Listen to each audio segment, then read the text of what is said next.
A craniolateral incision is made beginning at the greater tubercle. The incision is extended distally to the lateral epicondyle.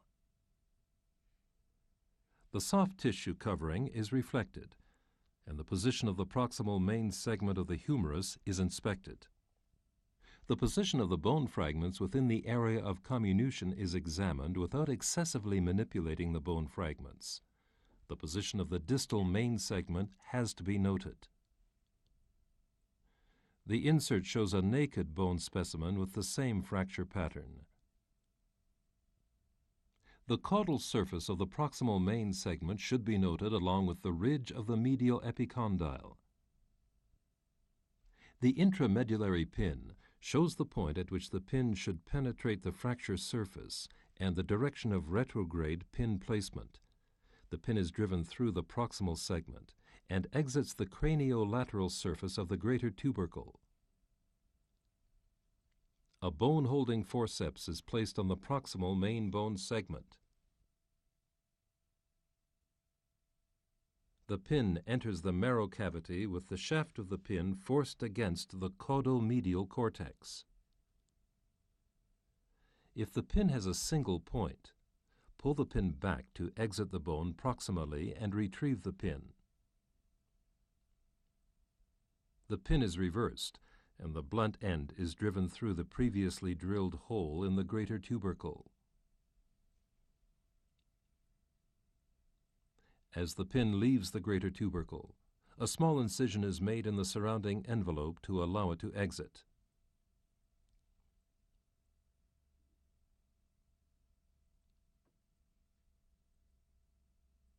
The pin is reverse drilled until the pin point is flush with the fracture surface. A second bone-holding forceps is placed across the distal main bone segment.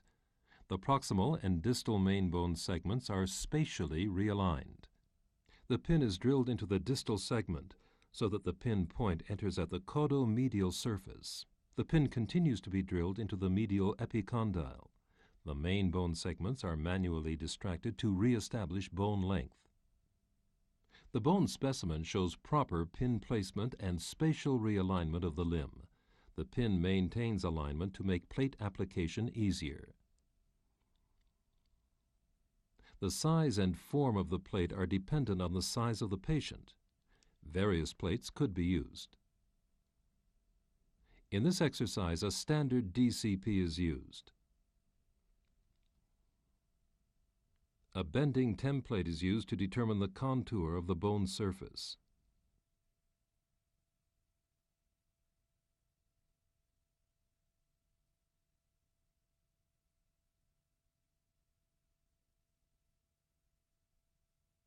The plate is contoured to the proper shape and held in position with bone-holding forceps.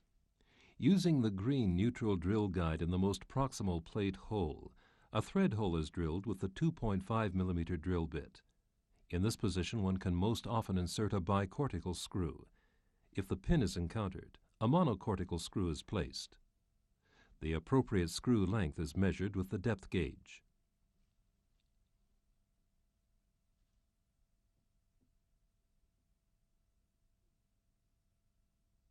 The hole is tapped with a 3.5 mm tap through the 3.5 mm sleeve. The bicortical screw is placed.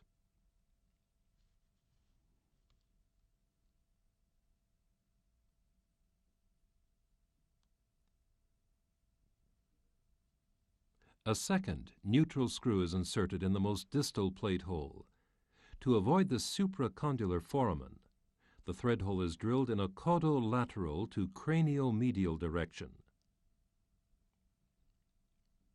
The elbow is flexed and extended to ensure that the pin and/or the plate screws do not interfere with motion. Spatial alignment of the limb is examined before inserting more screws. The shoulder joint is rotated internally and externally.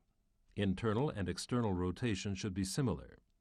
The limb is then examined for proper varus valgus alignment. The remaining plate screws are inserted. If the pin is not encountered when drilling, a bicortical screw is placed. If the pin is encountered, place a monocortical screw. When placing a monocortical screw, it's important not to allow the tap or screw to encounter the pin. Otherwise, if the tap or screw is rotating but not advancing linearly, the threads will be stripped.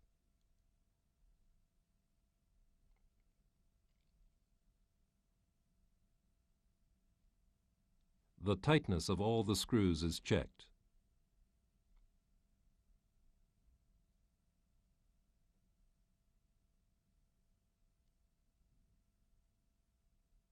Finally, a cancellous autograft is inserted.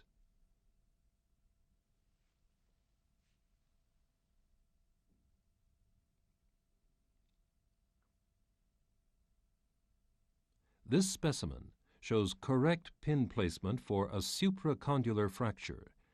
In this case, the pin is initially retrograded through the distal main segment. The pin enters at the caudomedial surface of the epicondyloid ridge. The pin is directed parallel to the medial epicondyloid ridge and exits distally. Spatial realignment of the limb is achieved, and the pin is driven into the proximal main bone segment. The pin will exit at the greater tubercle. The drill is placed on the pin proximally and used to pull the pin into the epicondyle distally.